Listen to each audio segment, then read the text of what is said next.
ওম শান্তি। আজ 6 জানুয়ারি 2024। প্রাতমুরলি ওম শান্তি বাপ দাদা মধুবন।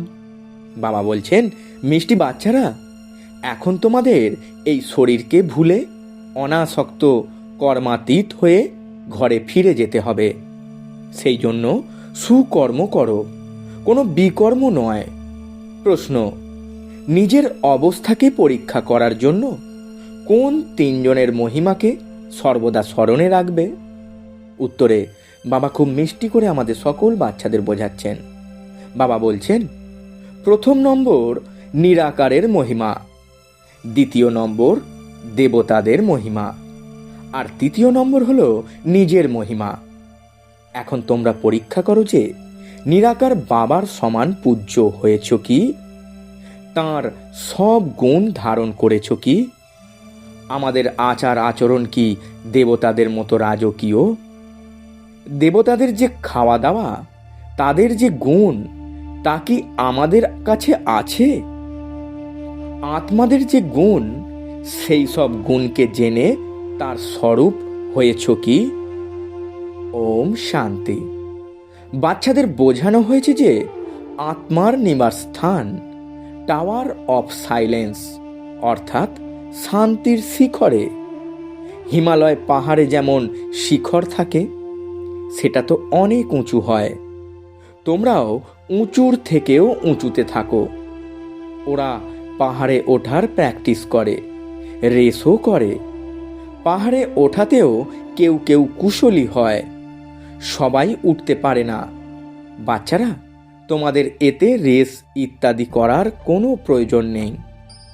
আত্মা যারা পতিত, তাদের পবিত্র হয়ে উপরে যেতে হবে। একে বলা হয় টাওয়ার অফ সাইলেন্স, আর সে হলো টাওয়ার অফ সায়েন্স। অনেক বড় বড় বোম হয়, তারও টাওয়ার হয়। তারা সেখানে ভয়ানক জিনিস রাখে, বিষ ইত্যাদি দিয়ে বম তৈরি করে।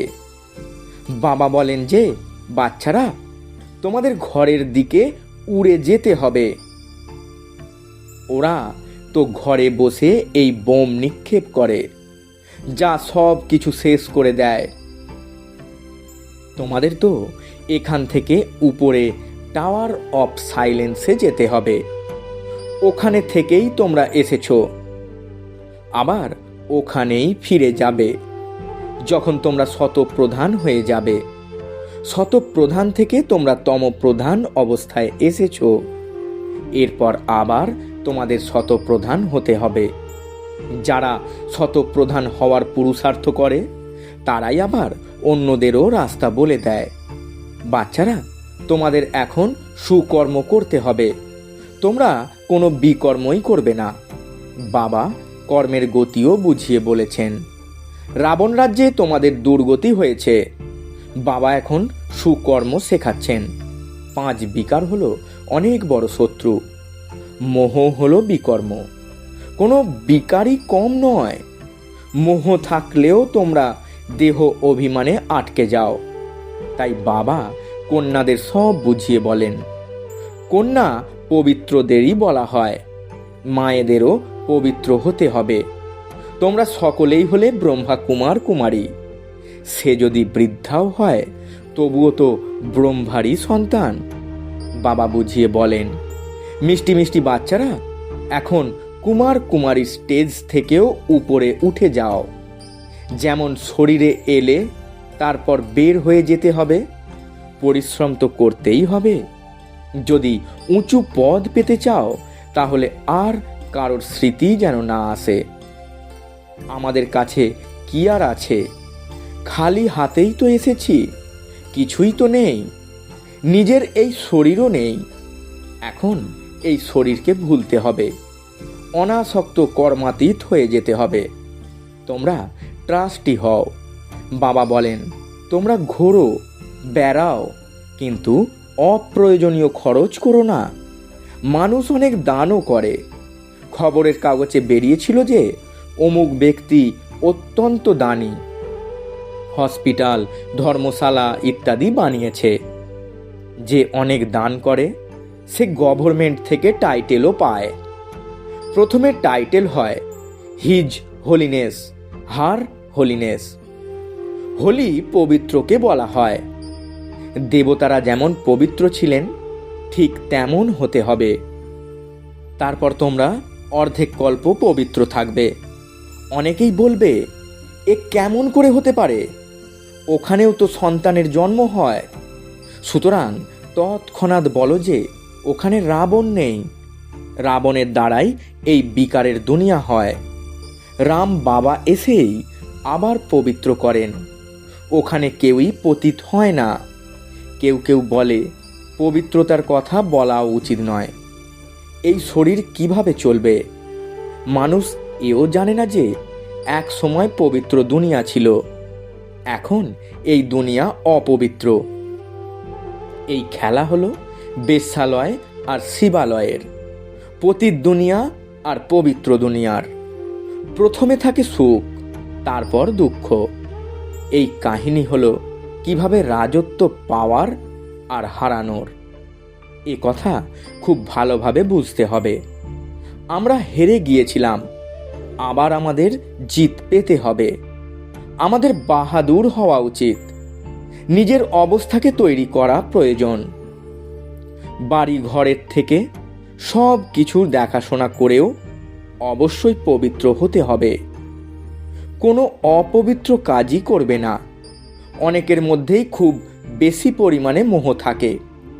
নিজের প্রতি নজর দেওয়া উচিত যে আমরা প্রতিজ্ঞা করেছি তুমি ছাড়া অন্য কাউকেই ভালোবাসবো না। বাবা বলছেন, তাহলে অন্যদের কেন ভালোবাসো? যে প্রিয়র থেকেও প্রিয় তাকে স্মরণে আসা উচিত। তখনই অন্য সমস্ত দেহের সম্বন্ধ ভুলে যাবে। সবাইকে দেখে এই কথা মনে করো যে আমরা এখন স্বর্গে যাচ্ছি। এ সবই হলো কলিযুগী বন্ধন। আমরা দৈবী সম্বন্ধে যাচ্ছি। আর কোনো মানুষের বুদ্ধিতে এমন জ্ঞান নেই। তোমরা যদি বাবার স্মরণে খুব ভালোভাবে থাকো তাহলে তোমাদের খুশির পারদ চড়তে থাকবে। যতটা সম্ভব বন্ধন কম করতে থাকো। নিজেকে হালকা করে দাও। বন্ধন বৃদ্ধি করার প্রয়োজন নেই। এই রাজ্য লাভ করতে খরচের প্রয়োজন নেই। তোমরা খরচা ছাড়াই বিশ্বের রাজত্ব নাও। ওদের বারুদ, সৈন্য এর উপর কত খরচ হয়, তোমাদের কিছুই খরচা নেই। তোমরা যা কিছুই বাবাকে দাও তা দাও না, বরঞ্চ তোমরা বাবার থেকে নাও। বাবা তো হলেন গুপ্ত। তিনি শ্রীমত দেন যে মিউজিয়াম খোলো, হসপিটাল, ইউনিভার্সিটি খোলো, যার থেকে তোমরা জ্ঞান প্রাপ্ত করতে পারো। যোগের দ্বারা তোমরা সর্বদার জন্য নিরোগী হয়ে যাও। 21 জন্মের জন্য তোমাদের হেলথ, ওয়েলথ আর তার সঙ্গে হ্যাপিনেস তো আছেই। এক সেকেন্ডে কিভাবে মুক্তি আর জীবন মুক্তি পাবে সে কথা এখানে এসে বোঝো। দ্বারেই তোমরা বোঝাতে পারো। দ্বারে যেমন ভিক্ষা চাইতে আসে, তোমরাও তেমনই ভিক্ষা দাও, যাতে মানুষ একদম ধনী হয়ে যায়। যে কেউই হোক না কেন, তোমরা জিজ্ঞাসা করো, তোমরা কি ভিক্ষা চাও? আমরা তোমাদের এমন ভিক্ষা দেব যে জন্ম জন্মান্তর তোমরা ভিক্ষা চাওয়ার হাত থেকে মুক্ত হয়ে যাবে। অসীম জগতের বাবা আর সৃষ্টিচক্রকে জানলে তোমরা এমন হতে পারো। তোমাদের এই ব্যাজও কামাল করতে পারে। 1 সেকেন্ডে অসীম জগতের উত্তরাধিকার তোমরা এর দ্বারা যে কাউকেই দিতে পারো। তোমাদের সার্ভিস করার প্রয়োজন। বাবা তোমাদের 1 সেকেন্ডে বিশ্বের মালিক বানান। এরপর সব কিছুই পুরুষার্থের উপর নির্ভর করে। ছোট বড় সবাইকেই বলা হয় যে তোমরা বাবাকে স্মরণ করো। ট্রেনেও তোমরা ব্যাজের উপরে সার্ভিস করতে পারো। ব্যাজ তোমরা সব সময় লাগিয়ে রাখো। এর উপরে তোমরা বোঝাতে পারো যে তোমাদের 2 জন বাবা। 2 জনের থেকেই তোমরা অবিনাশী উত্তরাধিকার পাও। ব্রহ্মার থেকে অবিনাশী উত্তরাধিকার পাওয়া যায় না। তিনি হলেন মাধ্যম। এনার মাধ্যমেই বাবা তোমাদের শেখান আর অবিনাশী উত্তরাধিকার দেন। প্রতিটি মানুষকে দেখে বুঝে তবেই বোঝানো উচিত। যাত্রাতেও তো অনেকেই যায়, ওই সব হলো শরীরের যাত্রা, আর এই হলো আত্মিক বা রুহানি যাত্রা। এর দ্বারা তোমরা বিশ্বের মালিক হও। শরীরের যাত্রায় তো মানুষ ধাক্কা খেতে থাকে, তোমাদের সঙ্গে যেন সিঁড়ির চিত্রও থাকে। সার্ভিস করতে থাকলে তোমাদের ভোজন ইত্যাদিরও কোনো প্রয়োজন থাকবে না। বলা হয় খুশির মতো খাবার নেই। ধন না থাকলে তাদের প্রতি মুহূর্তে খিদে পায়। ধনবান রাজাদের যেমন পেট ভরা থাকে, তোমাদের চলন খুবই রাজকীয় হওয়া উচিত। কথাবার্তাও ফার্স্ট ক্লাস হওয়া উচিত। তোমরা বুঝতে পারো যে আমরা এখন কি হতে চলেছি। ওখানে খাওয়া দাওয়া ইত্যাদি খুবই রাজকীয়ভাবে হয়। অসময়ে কেউই খায় না। অনেক রাজকীয়তা আর শান্তির সঙ্গে খায়। তোমাদের এই সমস্ত গুণই শেখা উচিত।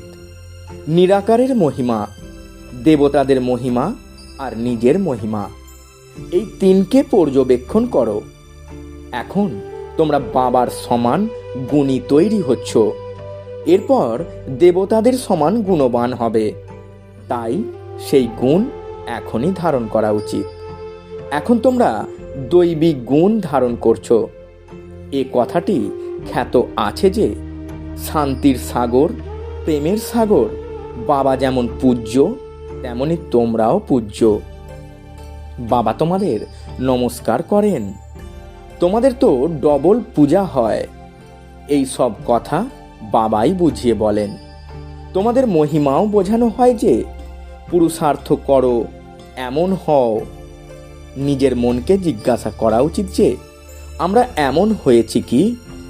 আমরা যেমন অশরীরী এসেছি তেমনি অশরীরী হয়েই যেতে হবে। শাস্ত্রেও আছে যে লাঠিও ছাড়ো, এতে কিন্তু লাঠির কথা নেই। এখানে তো শরীর ত্যাগ করার কথা। বাকি সব কিছুই হলো ভক্তি মার্গের কথা। এখানে কেবল বাবাকেই স্মরণ করতে হবে।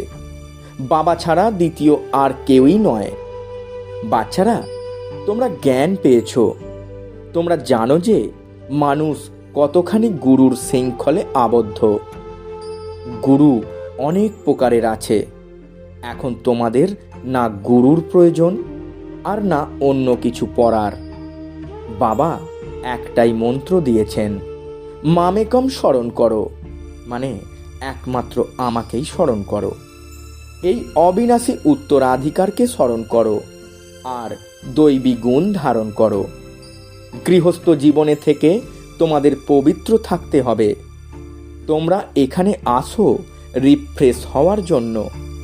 এখানে তোমরা বুঝতে পারবে যে আমরা বাবার সম্মুখে বসে আছি। ওখানে মনে করবে যে বাবা মধুবনে বসে আছে। আমাদের আত্মা যেমন আসনে আসীন আছে, বাবার আত্মাও এই আসনে আসীন আছে। বাবা কোনো গীতা শাস্ত্র ইত্যাদি হাতে নেন না। এমনও নয় যে তিনি ব্রহ্মা বাবা কোনো কিছু কণ্ঠস্থ করে শোনাচ্ছেন। সন্ন্যাসীরা তো অমন কণ্ঠস্থ করে।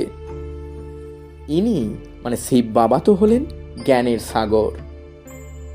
ইনি ব্রহ্মার দ্বারা সমস্ত রহস্য বুঝিয়ে বলেন।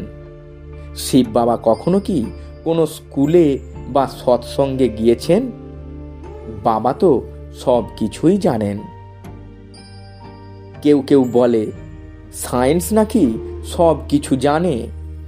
বাবা বলেন, সায়েন্স দিয়ে আমরা কি করব?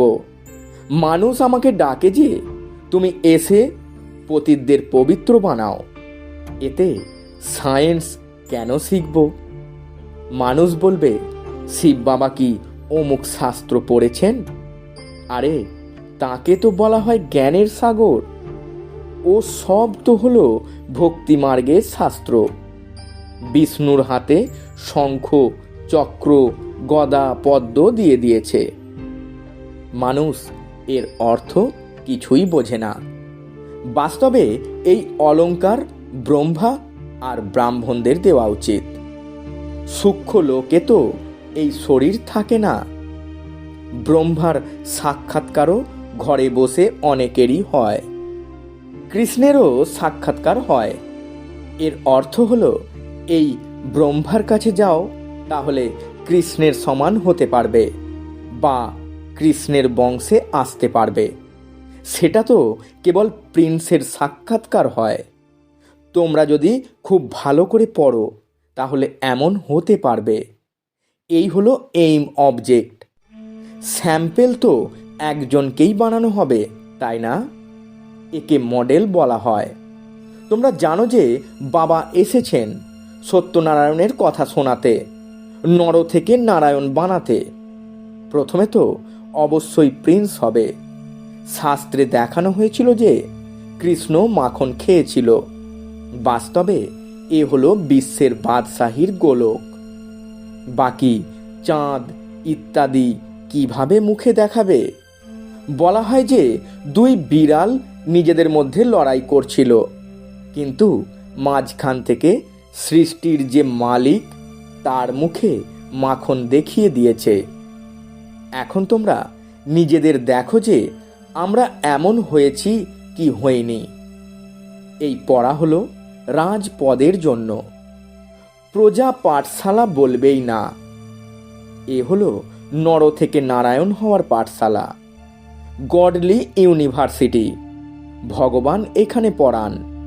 বাবা বলছেন যে লেখো ঈশ্বরীয় বিশ্ববিদ্যালয়, ব্যাকেটে লেখো ইউনিভার্সিটি। কিন্তু এই কথা লিখতে তোমরা ভুলে যাও। তোমরা যতই তাদের ব্রহ্মা কুমারিজ এর পুস্তক ইত্যাদি দাও না কেন, তারা কিছুই বুঝবে না। সামনে বসে বোঝাতে হয়। অসীম জগতের বাবার থেকে অসীম জগতের অবিনাশী উত্তরাধিকার পাওয়া যায়। জন্ম জন্মান্তর তোমরা জাগতিক সীমিত উত্তরাধিকার নিয়ে এসেছো। তোমরা ব্যাজের উপরেও বোঝাতে পারো। কেউ কেউ তোমাদেরকে নিয়ে হাসাহাসিও করতে পারে। তোমরা দুজন বাবার কথা সেই সময় বলতে পারবে। এমন অনেকেই আছে যারা নিজের বাচ্চাদের বোঝায়। বাচ্চারাও বাবাকে বোঝাতে পারে। স্ত্রী তার পতিকে নিয়ে আসে, কোথাও কোথাও আবার ঝগড়াও করে। এখন তোমরা জানো যে তোমরা সব আত্মারা হলে সন্তান। তোমরাই অবিনাশী উত্তরাধিকারের অধিকারী। লৌকিক জগতে মেয়েরা বিয়ে করে অন্য বাড়িতে যায়, একে কন্যাদান বলা হয়। অন্যকে তো দিয়ে দেয়, তাই না? এখন তো ওই কাজ তোমরা করবে না। ওখানে স্বর্গেও কন্যারা অন্য গৃহে যায়, কিন্তু তারা পবিত্র থাকে। এ হলো পতিত দুনিয়া। আর ওই সত্যযুগ হলো শিবালয়, পবিত্র দুনিয়া। বাবা বলছেন, বাচ্চারা, তোমাদের উপরে এখন বৃহস্পতির দশা। তোমরা স্বর্গে তো অবশ্যই যাবে, এ তো সম্পূর্ণ পাকা। বাকি পুরুষার্থ করে উঁচু পদ পেতে হবে। নিজের মনকে জিজ্ঞাসা করো, আমরা অমুকের মতো সার্ভিস করি তো? এমন নয় যে ব্রাহ্মণী চাই বা টিচার চাই, নিজেই টিচার হও। আচ্ছা, বাচ্চাদের পুরুষার্থ করতে হবে। বাকি বাবার কারোর থেকে অর্থ নিয়ে কি করবেন? তোমরা মিউজিয়াম ইত্যাদি খোলো, বাড়ি ঘর ইত্যাদি তো এখানেই শেষ হয়ে যাবে। বাবা তো ব্যবসায়ী, তাই না? তিনি হলেন শেয়ারের দালাল। তিনি দুঃখের শৃঙ্খল মুক্ত করে সুখ প্রদান করেন। এখন বাবা বলছেন, অনেক সময় অতিক্রান্ত হয়ে গেছে, অল্পই বাকি আছে। তোমরা দেখতে থাকবে, অনেক বিপর্যয় হবে। আচ্ছা, মিষ্টি মিষ্টি হারানিধি বাচ্চাদের প্রতি মাতা পিতা বাপদাদার স্মরণে স্নেহ সুমন আর সুপ্রভাত। আত্মাদের পিতা তার আত্মারূপী বাচ্চাদেরকে জানাচ্ছেন নমস্কার। আমরা আত্মারূপী বাচ্চারা আমাদের আত্মারূপী মাতা পিতা বাপ দাদাকে জানাই স্মরণের স্নেহ সুমন আর সুপ্রভাত এবং শত কোটি নমস্কার। ধারণার জন্যে মুখ্য সার। প্রথম পয়েন্ট, ট্রাস্টি আর অনাসক্ত হয়ে থাকো। কোনো ব্যর্থ খরচ করো না। নিজেদের দেবতার মতো পবিত্র বানানোর পুরুষার্থ করতে থাকো। দ্বিতীয় পয়েন্ট, একমাত্র সেই প্রিয়র থেকেও প্রিয় জিনিসকে স্মরণ করো, মানে বাবাকে স্মরণ করো। যতটা সম্ভব কলিযুগী বন্ধনকে হালকা করতে থাকো, বন্ধন বাড়িও না। তোমরা সত্যযুগী দৈবী সম্বন্ধে যাচ্ছ, এই খুশিতেই থাকো। বরদান, পুরানো স্বভাব সংস্কারের বোঝাকে সমাপ্ত করে ডবল লাইট হয়ে থাকা ফরিস্তা ভব। ব্যাখ্যায় বাবা বলছেন, যখন বাবার হয়ে গেছো তখন সমস্ত বোঝা বাবাকে দিয়ে দাও। পুরানো স্বভাব সংস্কারের এতটুকু বোঝাও যদি থাকে তবে উপর থেকে নিচে নিয়ে আসবে। উর্তি কলার অনুভব করতে দেবে না। এই জন্য বাপ দাদা বলেন, সব কিছু দিয়ে দাও। এই রাবণের প্রপার্টি নিজের কাছে রাখলে দুঃখই পাবে। ফরিস্তা অর্থাৎ যার কাছে এতটুকুও রাবণের প্রপার্টি থাকে না, সব পুরানো খাতাকে ভস্ম করো, তবেই বলা হবে ডবল লাইট ফরিস্তা। স্লোগান, নির্ভয় আর হাসি খুশি মনে অসীম জগতের খেলাকে দেখলে কোনো অস্থিরতা আসবে না। আজকের অব্যক্ত পালনা। অব্যক্ত সাইলেন্সের দ্বারা ডবল লাইট ফরিস্তা স্থিতির অনুভব করো। যেমন ব্রহ্মা বাবাকে চলতে ফিরতে থাকা ফরিস্তা দেহ বোধ রহিত অনুভব করেছ। কর্ম করেছেন, কথাবার্তা বলেছেন, ডাইরেকশন দিচ্ছেন, উৎসাহ উদ্দীপনার সঞ্চার করতে করতেও দেহ বোধের থেকে ডিটাচ, সূক্ষ্ম প্রকাশ রূপে অনুভব করিয়েছেন। এই রকমই ফলফাদার করো। সর্বদা দেহ বোধের থেকে ডিটাচ থাকো। সকলেই যেন তোমার ডিটাচ রূপকেই দেখতে পায়। একেই বলা হয় দেহ থেকেও ফরিস্তা স্থিতি। ওম শান্তি। নমস্কার।